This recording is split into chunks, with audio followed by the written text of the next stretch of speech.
Salut ma belle, aujourd'hui je voudrais juste te dire une chose qui est très importante, c'est que tu dois être une femme propre, une femme de propreté, une femme dont l'hygiène est irréprochable, tant sur toi-même, tant dans ta maison.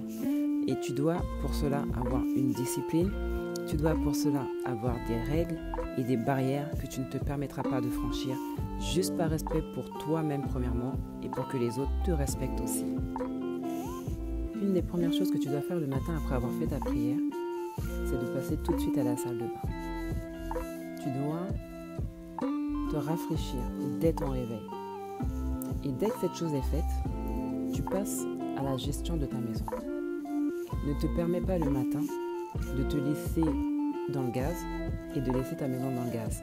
On ne sait pas de quoi la journée va être faite et mieux tu la commences, mieux c'est. Habille-toi comme si tu allais sortir ou avec une belle tenue de maison en fait. Ne te laisse pas aller, que tu travailles ou que tu ne travailles pas. Mais c'est surtout quand on ne travaille pas en général qu'on a tendance à se laisser aller le matin et tout au long de la journée.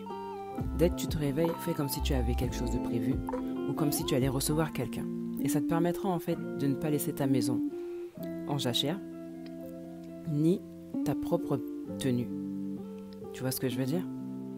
Parce qu'il n'est pas normal pour une femme d'être trouvée dans sa maison à n'importe quelle heure de la journée, encore en pyjama, la toilette pas faite et la maison laissée dans le désordre.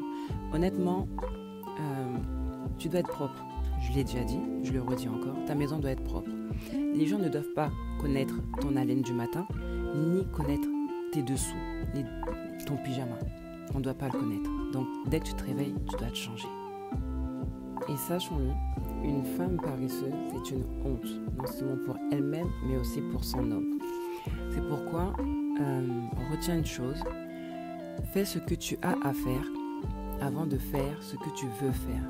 C'est-à-dire que si tu veux dormir, te dire aujourd'hui j'ai envie de me reposer, j'ai envie de ne rien faire, fais d'abord toutes les tâches qui t'incombent. Et ensuite, tu pourras dormir, à condition qu'on n'ait plus rien à te reprocher, ni rien à te demander. Et tout ça demande de l'organisation. Ça veut dire que tu dois te lever le matin, faire ce que tu as à faire, planifier justement ce que tu as à faire pour que tu voies ta journée, comment tu vas la découper et avoir du temps pour toi et du temps pour faire ce que tu as à faire. Et c'est là que tu verras que les choses seront plus faciles et tu passeras des meilleures journées quand elles sont organisées, quand les choses sont planifiées, avec une petite place pour les imprévus bien sûr. Sur ce, bon courage.